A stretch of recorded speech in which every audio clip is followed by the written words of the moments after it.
요한계시록 3장의 4대 교회에 머물고 있습니다. 여기가 좋사오니 서두를 필요가 전혀 없지요. 성경 강해는 서두를 필요가 없습니다. 성경 통독도 서두를 필요가 없습니다. 요한계시록까지 다 읽으면 누가 상을 주는 게 아니고 다시 창세기부터 시작해야 됩니다. 그렇기 때문에 소가 되새김질하는 것처럼 하나님의 말씀을 계속 묵상하다 보면 거기에 이전에 생각지 못했던 아주 좋은 영양분이 있다는 사실을 우리가 발견하게 됩니다. 요한계시록을 읽다 보니까 이름이라는 단어가 자주 등장하는 것을 볼 수 있습니다. 다른 교회에 대해서 말씀하실 때도 이름이라는 용어를 주님이 자주 사용하셨는데 오늘 본문의 4대 교회에 대해서 말씀하실 때도 이름이라는 단어가 3번 등장합니다. 1절에 1번, 그리고 5절에 2번 등장합니다. 여러분, 부모가 자식의 이름을 지을 때에는 그 자식에게 기대하는 것을 이름에 반영을 시킵니다. 저희 부모님이 저의 이름을 지어주실 때 꽃불 영자에다가 준걸 준자, 그 말은 잘생긴 영웅이라는 뜻입니다. 영준이란 말은 준수하게 생긴 영웅이라는 뜻입니다. 좋은 뜻이지만 좀 웃기지 않습니까? 왜냐하면 실상과는 좀 다르기 때문에 이건 어디까지나 부모님의 기대와 희망을 반영하는 것입니다. 어느 누구도 자기 자식의 이름을 나쁜 의미로 지어주지 않습니다. 저희 집이 1975년에 캐나다로 이민을 갔을 때 영어 이름을 지어야 될 필요가 있었습니다. 그래서 저희 아버님과 제가 전화번호부 책을 보면서 이름을 찾았습니다. 어떤 이름이 좋을까 하다가 에드워드라는 이름으로 결정을 했는데 그 당시에는 에드워드가 무슨 뜻인지 몰랐어요. 나중에 사전을 찾아보니까 에드워드라는 이름은 고대 영어로 에드라는 말은 부자라는 말이고 워드라는 말은 가디언이라는 뜻입니다. 그러니까 돈 많은 주인이라는 뜻이에요. rich guardian. 그러나 저희도 그 뜻을 몰랐을 뿐만 아니고 대다수의 외국 사람들은 자기 이름의 뜻이 뭔지 모르고 그냥 듣기 좋기 때문에 이름을 짓는 경우가 많습니다. 성경에 등장하는 대부분의 이름이 여러분은 그 이름을 가졌던 사람을 생각하고 다윗 하면은 다윗을 좋아하기 때문에 이름을 데이빗으로 짓든가 요한을 좋아하기 때문에 존으로 짓지 그 이름 자체가 원래 무슨 뜻을 가졌는지 찾아보는 사람은 별로 없을 것입니다. 어느 누구도 이름을 번역할 때 그 원래 뜻대로 번역하는 사람은 세상에 없습니다. 어느 누구도 에드워드라는 이름을 한국 사람에게 소개할 때 이분은 미국에서 새로 오신 부자 주인입니다. 이런 식으로 이름을 번역하지 않습니다. 어느 누구도 제가 예컨대 외국 사람을 만날 때 이분은 핸섬 히로입니다. 영준이란 말이 핸섬 히로라는 말이니까 어느 누구도 이름을 번역하지는 않아요. 그러나 성경에서 하나님이 이름을 지어주실 때는 그 이름의 뜻을 명시한 것을 볼 수 있습니다. 그래서 하나님이 아브라함에게 아브라함이라는 이름을 지어주실 때 성경에 그 뜻을 명시합니다. 많은 민족의 아버지다. 또 사레의 이름을 사라라고 바꿔주실 때도 많은 족속의 어머니란 뜻이다. 야곱의 이름을 이스라엘로 바꿔주실 때도 하나님과 씨름한 자라는 뜻이다. 또 천사가 그 이름을 예수라 하라 했을 때 이는 백성을 죄에서 구원하실 자이심이니라. 주님이 이름을 지어주실 때에는 이것은 주님의 희망사항을 담는 것뿐만이 아니고 그렇게 반드시 될 것을 주님이 선포하시는 것입니다.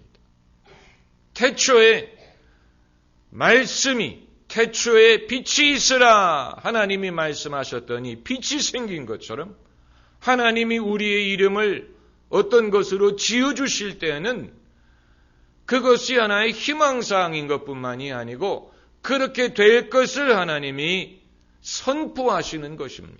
그래서 아브라함의 이름을 많은 족속의 민족의 아버지라고 지어주실 때에는 아브라함이 장차 그렇게 될 것을 하나님이 약속하시고 거기에 하나님의 의지와 뜻이 담겨져 있는 것입니다. 여러분, 이것은 놀라운 것입니다. 하나님은 의미 없는 이름을 지어주는 일이 없습니다. 그렇기 때문에 성경에서 이름이란 것은 굉장히 중요한 의미를 가지고 있습니다. 우리가 저번에 공부했던 이 버가모 교회에 대한 그 성경 구절을 보면은 이기는 자에게는 2장 17절에 이기는 자에게는 내가 감추었던 만나를 주고 또 흰돌을 줄 것인데 백석대학이라는 학교가 있지요. 그 백석이란 말이 여기서 나왔습니다. 흰돌을 줄 터인데 그 돌 위에 새 이름을 기록한 것이 있나니 받는 자 밖에는 그 이름을 알 사람이 없느니라. 알 사람이 없느니라. 받는 자 이외에는 오늘 본문의 4대 교회도 살았다라는 의미의 이름이 있다고 말씀하셨는데 여러분, 교회마다 하나님이 주시는 이름이 있다고 합니다. 그것을 다 알 수가 없지요. 제가 과거에 미국에 있을 때 가끔 다니던 미국 교회는 이 하나님이 긍휼과 찬양이라는 이름을 주셨다라고 하는 걸 들었습니다. 긍휼과 찬양이라는 이름을 주셔서 그 교회에서 많은 치유가 일어나는 이유가 하나님의 긍휼 때문이다. 이렇게 말하는 것을 들은 적이 있는데 아마 모르긴 몰라도 예수 그리스도를 믿는 사람에게 주님이 주시는 이름이 있을 것이라고 봅니다. 왜냐하면 그걸 어떻게 알 수 있느냐면 여러분, 우리가 천국에 올라가서 이 땅에서의 이름을 계속 사용할 것 같습니까? 우리가 천국에 올라가서 현재의 외모를 그냥 유지할 것 같습니까? 천만의 말씀. 그렇지 않습니다. 우리의 이 세상에서의 외모는 세상을 떠날 때 없어질 것입니다. 그게 아니고 벗겨진 머리와 짤딱막한 키를 그냥 영원히 유지한다고 생각을 해보세요. 그게 천국이라고 볼 수 있겠습니까? 그건 천국이 아니죠. 우리가 우리의 땅에서의 외모를 영원히 유지하지 않는 것처럼 이 땅에서의 이름도 천국에 가면 더 이상 사용하지 않습니다. 이 땅에서의 이름은 호적상의 이름이고 부모님이 지어주신 것이지만 천국 가면 주님이 지어주시는 이름이 있을 것입니다. 그것을 가톨릭 신자들은 더 확실하게 이해합니다. 왜냐하면 그들은 세례를 받을 때 이름을 지어주기 때문에. 그래서 우리나라의 가톨릭 신자들을 보면 스테파노라든가 테레사라든가 이런 이름을 받지 않습니까? 그것은 세례 받을 때, 영세 받을 때 새로운 아이덴티티의 의미로 지어주는 이름인데 그게 상징하는 것은 그리스도 예수 안에 있는 사람에게는 새로운 이름이 있다는 뜻입니다. 물론 그 이름도 이 땅에서 쓰지 않을 것입니다. 다른 이름이 있을 것이라고 우리가 보는데 그것을 우리가 다 알 수 없지요. 주님은 듣기 좋은 이름을 지어주는 게 아니고 또 인기 있는 이름을 지어주는 게 아니고 그 이름의 속에는 우리를 향한 하나님의 계획과 뜻이 담겨져 있습니다. 그래서 아브라함에게 많은 민족의 아버지라는 뜻을 가진 아브라함이란 이름을 지어준 것입니다. 왜냐하면 아브라함이 믿음의 조상이 되게 하기 위해서 그게 하나님의 계획과 뜻이었기 때문에 그 뜻을 담은 이름을 그에게 지어준 것입니다. 그러므로 하나님이 그 이름을 지어준 다음부터는 사람들이 아브라함의 이름을 부를 때마다 뭐라고 입으로 고백하는 것이냐면 많은 모든 민족의 아버지여 라고 고백하는 것이나 마찬가지입니다. 아브라함의 이름을 부를 때마다 모든 민족의 아버지여, 모든 민족의 아버지여, 여기 와보세요. 사라가 남편을 부를 때마다 모든 민족의 아버지여, 모든 민족의 아버지여. 그리고 아브라함이 사라를 부를 때마다 많은 민족의 어머니여, 여기 오세요. 밥 좀 하시오. 모든 민족의 어머니여, 밥 좀 하시오. 이런 식으로. 나 배고프니까 모든 민족의 어머니여, 밥 좀 하시오. 그러니까 서로 이름을 부를 때, 사람들이 이름을 부를 때에는 그 사람에 대한 하나님의 계획을 리마인드하는 것입니다. 그것을 선포하는 것이나 마찬가지죠. 이름을 부를 때마다 하나님의 뜻을 기억하는 것이고 약속을 기억하는 것이고 그것이 이루어질 것을 고백하는 것이나 마찬가지입니다. 그러니 얼마나 위대하고 놀라운 것입니까? 우리가 평소에 입에 달고 다니는 욕이 있습니다. 입에 달고 다니는 욕이 있습니다. 욕을 안 하는 사람은 아마 없을 것입니다.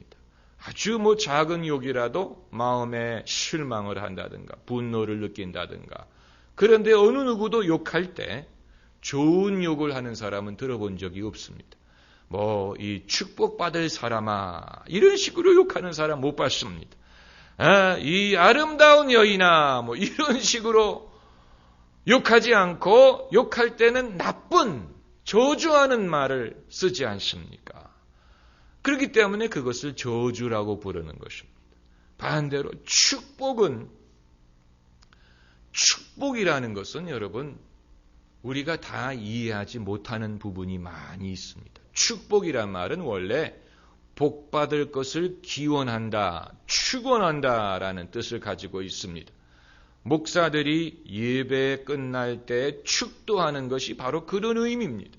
교인들을 보낼 때 축복해서 보내는 것입니다.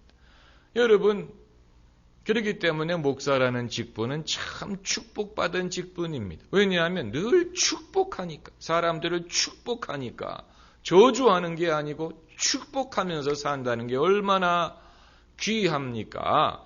왜 두 손을 들고 축복하는지 아십니까?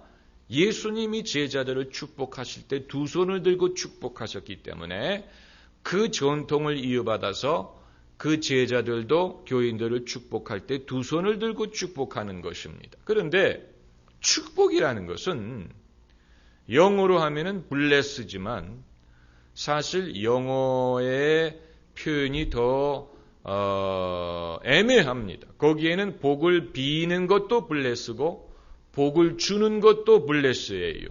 그러나 우리말에는 복을 비는 것과 복을 주는 것은 명백하게 다릅니다. 복은 누가 주느냐? 하나님만이 주실 수 있습니다. 복을 주시는 분은 하나님이에요. 만복의 근원 하나님. 우리가 할 수 있는 것은 복을 주는 것이 아니고 복을 비는 것입니다. 그게 축복의 의미입니다. 그러니까 하나님은 축복을 하는 게 아니고 복을 주시는 것이죠. 사람이 축복을 합니다. 부모가 자녀를 축복합니다. 이삭이 야곱을 축복한 것처럼 또 야곱이 자기의 12 아들을 축복한 것처럼 사람이 사람을 축복합니다. 그런데 축복한다는 것은 그냥 우리가 설날에 덕담하는 식으로 새해에는 소원 성취하고 아들 딸 낳고 건강하게 잘 살아라 이런 애매한 그런 막연한 것이 아니고 성도들이 서로 축복할 때는 하나님의 약속을 쫓아서 축복하는 것입니다. 그렇기 때문에 제대로 축복하기 위해서는 성경 말씀을 알아야 됩니다. 하나님의 약속을 알아야 됩니다. 우리를 향한 하나님의 일반적인 뜻이 무엇인지를 알아야 거기에 맞추어서 사람을 축복할 수 있으니까 하나님의 약속에 맞추어서 축복을 할 때 그 축복의 능력이 따라가는 것입니다. 그게 아니고 그냥 빈말로 하는 축복이라면 별 의미가 없겠지요.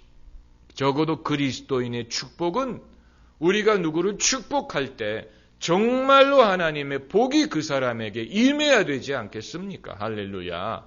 그게 진짜로 영역이 있는 축복이 되지 않겠습니까?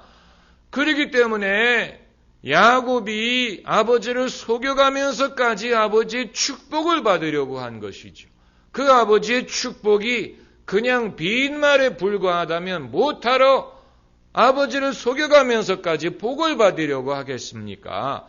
그러나 그 아버지가 자기 아들을 축복하면 정말로 하나님의 복이 임할 줄 믿었기 때문에 아버지를 속여가면서까지 그렇게 복을 받으려고 한 것인데, 믿는 사람의 축복에는 이와 같은 권세가 있다는 사실을 여러분이 아셔야 됩니다.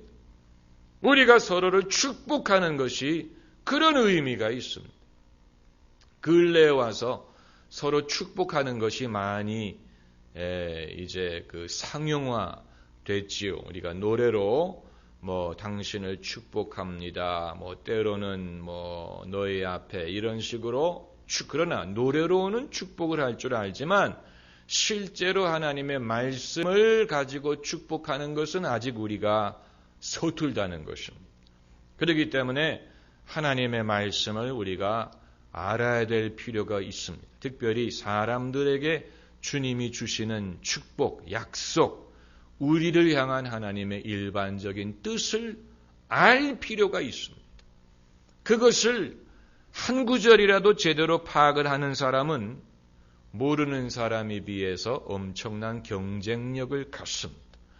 여러분, 순복음 교단이 한 구절 위에 세워졌습니다. 요한 3서에 있는 사랑하는 자들아, 너희가 영혼이 잘됨과 같이 범사에 잘되고 강건하기를 내가 축원하노라. 그 한 절 위에 교단을 세웠습니다. 그러나 그 한 구절이지만 다른 교단과 다른 교회가 미처 발견하지 못한 하나님의 비밀스러운 뜻이었기 때문에 그것이 경쟁력이 된 것입니다. 그 이전에는 어느 누구도 그 구절에 그런 의미가 있는 줄 몰랐습니다. 그 구절이 있다는 것은 알았지만 어느 누구도 그 구절에 그런 권세가 있을 줄은 아무도 몰랐던 것입니다. 그래서 순복음교회가 삼박자 구원이라고 영혼이 잘됨과 같이 범사에 잘되고 강건, 여기에서 어떤 축복과 영적인 은혜, 영적인 축복과 범사의 축복과 몸의 건강, 삼박자 구원이라는 것을 그들이 만들지 않았습니까? 사실 교단의 신학을 요한 3서에 있는 인사말 위에다가 만드는 것은 좀 빈약합니다. 사실 좀 빈약합니다. 그 많은 성경 구절 중에서 맨 뒤에 있는 요한 3서의 사도의 문안 위에다가 교단을 세웠다는 것은 좀 빈약하지만 그래도 적어도 그런 식으로 한 교회와 교단이 별로 없었기 때문에 그것이 20세기에 상당한 호소력을 갖게 된 것입니다. 상당한 호소력. 그러니까 하나님의 말씀은 캐내는 사람의 몫이에요. 금광과도 같고 유전과도 같습니다. 발견하는 사람의 몫입니다. 땅 밑에 금이든 은이든 다이아몬드든 기름이든 많은 보화가 있지만 캐내기 전에는 어느 누구에게도 유기될 수 없는 것처럼 하나님의 말씀에도 엄청난 보배가 담겨져 있는데 캐내는 사람이 임자예요. 성경 말씀을 읽고 묵상하고 거기에 감춰져 있는 하나님의 비밀과 약속과 능력을 캐내는 사람이 그 사람이 임자입니다. 그걸 하지 못하기 때문에 축복을 받지 못하는 것이고 믿지 못하는 것이고 영적으로 흔들리는 것이고 믿음을 갖지 못하는 것입니다. 과거에 기독교 역사에 추추돌 역할을 했던 사람들은 전부 다 성경의 몇 구절에서 믿음의 비밀을 발견한 사람들입니다. 성 어거스틴이 로마서에 있는 말씀을 우연히 읽고 구원의 확신을 갖게 됐지요.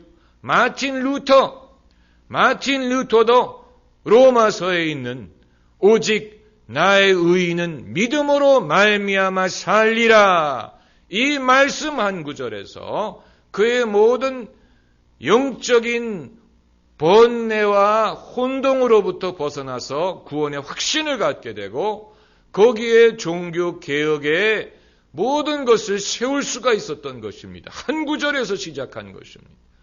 요한 웨슬리도 자신의 신앙에 대해서 확신이 없다가 요한 웨슬리도 로마서 강해를 듣다가 가슴이 뜨거워지는 것을 경험했습니다. 그러니까 확실히 로마서에 영빨이 있는 것 같아요. 많은 사람들이 로마서를 읽다가 변화를 한 것을 보면 저는 로마서를 읽으니까 어렵기만 하던데, 그러나 로마서의 로마서뿐만이 아니죠. 제가 말씀드리고자 하는 것은 그 말씀들이 이미 성경 속에 있었는데 그 이전에 다른 사람들은 그 말씀의 보배를 발견하지 못했던 것뿐입니다. 그렇기 때문에 마틴 루터든 성 어거스틴이든 요한 웨슬리든 이런 사람들처럼 뭔가 믿음의 능력을 갖지 못한 것입니다. 그러니까 캐내는 사람이 임자입니다. 다만 우리가 원하는 것은 교회든 교단이든 기독교의 신학이 어느 몇 구절에 좌우되기보다는 the full counsel of the word, 성경의 모든 말씀 위에 세워지기를 바라는 것입니다. 왜냐하면 한두 구절 위에 세워지다 보면 그것이 치우칠 위험이 있기 때문에. 그러나 그나마 아무것도 없는 것보다는 하나라도 가진 것이 낫다는 것입니다. 아무것도 없는 것보다는 신학 박사 학위를 받고 공부를 많이 하고 그러면서도 어느 성경 구절 한 구절도 제대로 믿지 못하는 사람보다는, 저는 독일의 신학자 루돌프 불투만이 그의 신학을 봤을 때는 제 생각에는 별로 그렇게 존경할 만한 인물이 아니라고 생각을 했는데, 루돌프 불투만도 성경에서 뭔가 감동을 받고 그의 신학에 깊은 영향을 준 구절이 있었다고 합니다. 그것이 바로 고린도 후서에 우리가 그리스도를 육신으로 알지 아니하노니, 이 구절에서 루돌프 불트만이 영감을 받았다고 합니다. 그리스도를 육신으로 알지 않는다라는 바울의 고백에서 교회가 고백한 예수 그리스도에 대한 믿음의 고백이 이런 성격이 있었구나라는 것을 알게 되고, 그래서 그가 역사적인 예수님에 대한 고민보다는 교회가 고백한 예수님에 대한 고백이 성경의 핵심이다, 이런 이제 이론을 펴게 된 것입니다. 그 이론을 펴는 것은 본인의 자유입니다만은, 적어도 루돌프 불트만도 그의 신학 연구를 하는 데 있어서 성경에서 뭔가 감동을 받고 영감을 받았기 때문에 시작했다라는 것은 의미심장하다고 볼 수 있습니다. 그런데 이제 문제는 이 4대 교회가 살았다라는 이름을 가졌다 그랬어요. 오늘 본문 1절을 보면은 내가 내 행위를 아노니 내가 살았다 하는 이름은 가졌으나 죽은 자로다. 자, 이 구절을 우리가 좀 생각해 볼 필요가 있습니다. 살았다라는 이름을 가졌다라는 말이 무슨 말이냐? 사대라는 말이 살았다라는 뜻이냐? 그건 아니에요. 사대는 도시의 이름입니다. 그러니까 주님이 말씀하시는 이름은 우리가 알지 못하는 이들이 원래부터 부여받았던 이름을 말하는 것입니다. 그들이 원래 살았다라는 이름을 부여받았어. 그런데 그 이름에 합당하게 살지를 못했어요.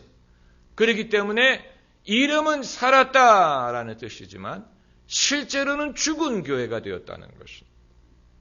알렉산더 대왕이 자기의 이 병사들 중에 자기와 똑같은 알렉산더라는 이름을 가진 병사를 만났다고 합니다. 그런데 이 병사가 겁쟁이였어요. 전쟁을 두려워하고 겁쟁이였어요. 그래서 알렉산더 대왕이 그에게 뭐라고 말했냐면은 shape up, 정신을 차리든지 아니면 이름을 바꿔라. 이렇게 말했다고 합니다. 적어도 자네가 알렉산더라는 이름을 가진 이상은 용기를 내든지 아니면 이름을 바꾸든지.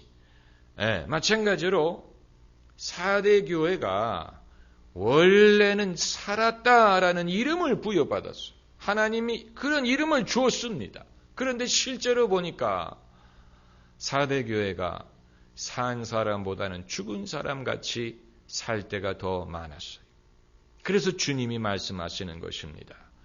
너의 이름에 합당하지 못하다. 저는 이 구절에서 요한계시록과 신약 성경의 다른 성경이 신학적으로 일치하는 부분을 발견합니다.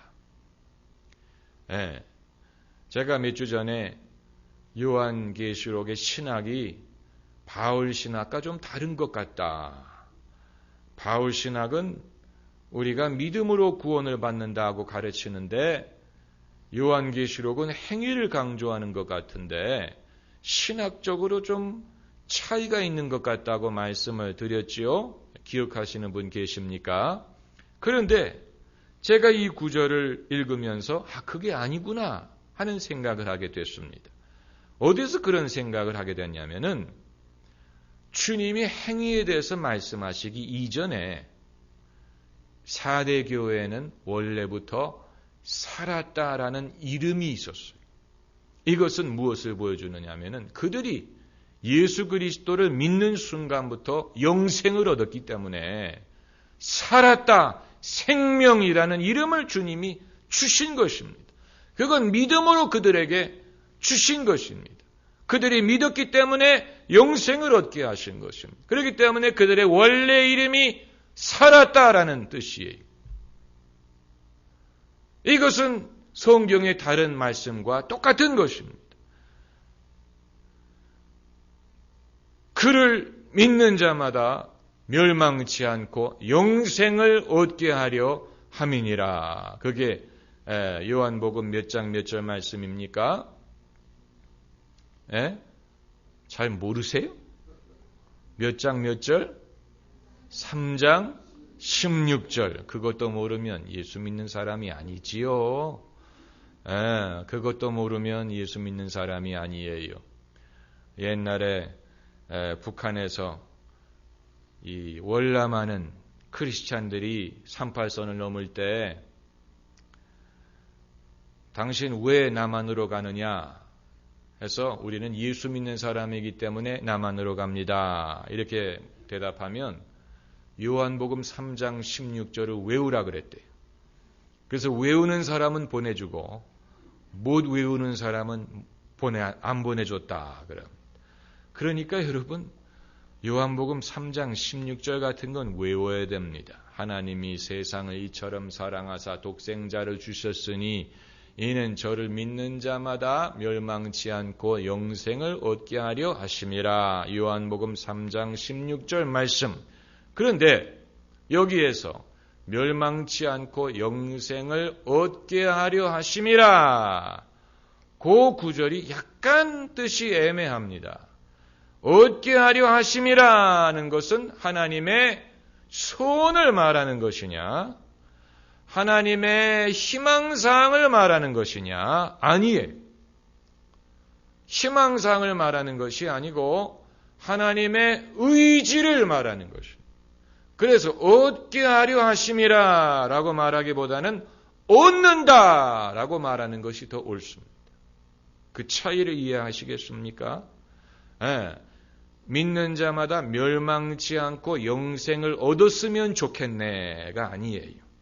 예, 그런 의미로 얻게 하려 하심이라가 아니고 영생을 얻게 하신다. 그런 뜻으로 말씀하신 것입니다. 아주 중요한 것입니다. 주님이 의도를 가지실 때는 그대로 됩니다. 예? 주님이 의도를 말씀하실 때는 희망사항으로 될 수도 있고 안 될 수도 있는 게 아니고 주님이 빛이 있으라 하면 빛이 있고 주님이 일어나라 하면 일어나고 주님이 멸망치 않고 영생을 얻으리라 하면 그렇게 되는 것입니다. 할렐루야.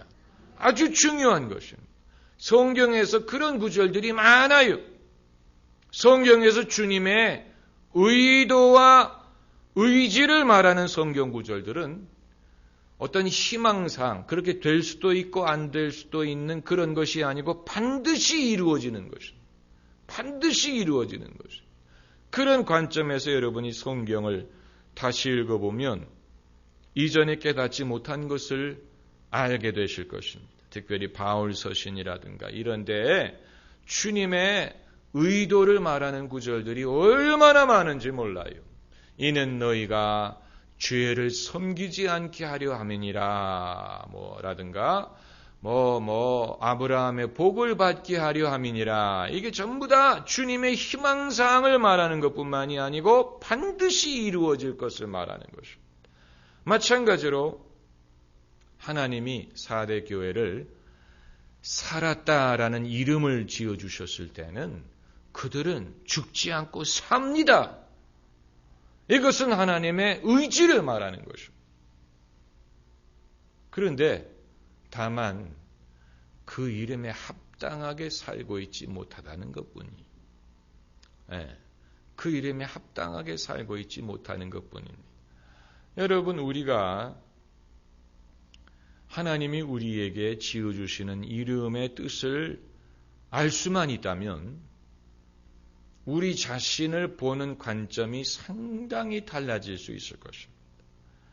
우리 자신에 대해서 불쌍히 여기지 않을 것이고 우리 자신을 가엽게 여기지 않을 것이고 열등감을 갖지 않을 것이고 또 우리 자신에 대해서 어떤 자격지심을 갖지 않을 것이고 두려워하지 않을 것이고 또 마음의 넉넉함을 가질 수 있을 것이고 또 자신감을 갖고 용기를 갖고 능력을 갖고 주님이 우리에게 지어주신 이름을 우리가 알 수만 있다면 주님이 주어주신 이름 그것을 우리가 알 수만 있다면 우리는 스스로 초라하게 생각하지 않으면서 살고 또 스스로 고독해하지 않고 또 외로워하지 않고 버림받은 자라고 생각하지 않고 스스로 가엽게 여기지 않고 스스로를 불쌍하게 여기지 않고 스스로를 뭔가 남에게 도움을 받아야 될 그런 존재로 생각하지 않고 복의 근원이고 나를 축복하는 자는 하나님이 복을 주시고 나를 저주하는 자는 하나님이 저주하시고 나를 통하여 많은 사람들이 복을 받게 하시고 내가 꾸임을 받지 않고 꾸어주고 꼬리가 되지 않고 머리가 되고 이런 모든 것이 나에게 주어졌다는 것을 알 텐데 그걸 모르기 때문에 예수님을 믿으면서도 늘 스스로를 불쌍하게 여기고 가엾게 여기고 고독하다고 생각하고 가난하다고 생각하고 약하다고 생각하고 또 패배자라고 생각하고 이렇게 생각하면서 사는 사람들이 얼마나 많은지 모릅니다. 이것은 우리에게 주신 이름을 알지도 못하고 그 이름에 합당하게 살지 못하는 것입니다. 저희 아버님과 제가 영어 이름을 지을 때 부자 가디언이라는 뜻의 이름을 지었다고 하는데, 이름 중에는 그런 이름들이 많습니다. 하나님의 선물, 도로시라는 이름은 그건 헬라어 이름입니다. 도로라는 말은 선물이라는 말이고, 씨라는 말은 세오에서 온 것입니다. 신의 선물이라는 뜻입니다. 그게 남자 이름이 될 때는 세오도어가 돼서 같은 뜻이에요. 바꾼 것뿐입니다. 여자에게는 도로시라고 부르고 남자는 세오도어라고 부르고 둘 다 하나님의 선물이라는 뜻입니다. 그 이외에도 많은 이름들이 있지요. 그건 그냥 사람들이 짓는 이름이지만 하나님이 우리를 부르실 때 부른다는 말은 이름이라는 뜻입니다. 주님이 부른다. 이름이란 말이 이르다라는 말에서 나온 것이 아닙니까? 이르다라는 말은 부른다는 말이에요. 주님이 우리를 불렀다는 말은 그 자체가 이름을 지어주었다는 뜻입니다. 이스라엘아, 야곱아, 아담아 불렀잖아요. 하나님이 그들을 불렀어요. 이름으로 불렀어요. 마찬가지로 주님이 우리를 당신의 자녀로 부르실 때는 그 부름 자체가 이름이 되는 것이죠. 약간 좀 어려운 개념이지만 부른다는 자체가 이름. 원래 이름이라는 말이 고유 한국어로서 일러 가라사대, 일다라는 말. 무슨 말인지 아시겠어요? 이른다라는 말에서 이름이라는 말이 나왔어요. 그러니까 일러야 이름이 생기는 것입니다. 마찬가지로 주님이 우리와 상관이 없을 때는 우리가 이름이 없어요. 이름이 무의미해요. 이름이 불필요합니다. 주님이 우리와 상관이 있기 때문에 우리에게 이름이 있는 것입니다. 그런데 4대 교회의 문제는 그 이름에 합당하게 살고 있지 못하고 있었다는 것입니다. 그래서 주님이 이제 그들에게 권고하시는 것이 생각하고 회개하라, 그런 뜻이 아닙니까? 3절에 그러므로 내가 어떻게 받았으며 어떻게 들었는지 생각하고 지키어 회개하라. 생각한다는 말은 기억한다는 뜻이고, 지키어 회개하라. 아주 쉽고 심플하게 말씀을 하고 있지만 이것이 하나님의 처방입니다. 하나님의 처방은 아주 단순합니다. 사람의 질병과 문제는 다양하지만 하나님의 만병통치약은 단순합니다. 생각하고 지키어 회개하면 됩니다. 아주 단순합니다. 아담이 회개했다면 운명이 바뀌었을 것입니다. 인간의 문제는 다양합니다. 한번 따라해 보세요. 인간의 문제는 다양하나 하나님의 처방은 단순하다. 사람의 문제는 굉장히 다양합니다. 사람마다 문제가 아주 달라요. 성격대로 문제가 많습니다. 그런데 하나님의 처방은 아주 단순해요. 듣고 믿고 회개하는 것입니다. 아주 단순합니다. 모든 사람에게 주님이 하시는 말씀은 비슷합니다. 돌아와라. 이제 방황하지 말고 돌아와라. 회개하고 믿어라. 회개하라. 오늘이라 일컫는 동안에 회개하고 복음을 믿어라. 주님이 하신 말씀대로 때가 찼고 하나님 나라가 가까웠으니 회개하고 복음을 믿어라. 얼마나 단순합니까? 때가 찼다. 이제는 네가 방황하고 죄짓고 그 때가 지나고 이제는 믿을 때가 됐다. 하나님 나라가 가까웠으니 하나님이 우리에게 가까이 다가오셨어요. 멀리 계시는 분이 아니. 그렇기 때문에 회개하고 복음을 믿으면 됩니다. 이것은 여러분 모든 사람에게 효험이 되는 하나님의 구원의 말씀입니다. 할렐루야. 할렐루야. 기도하십시다.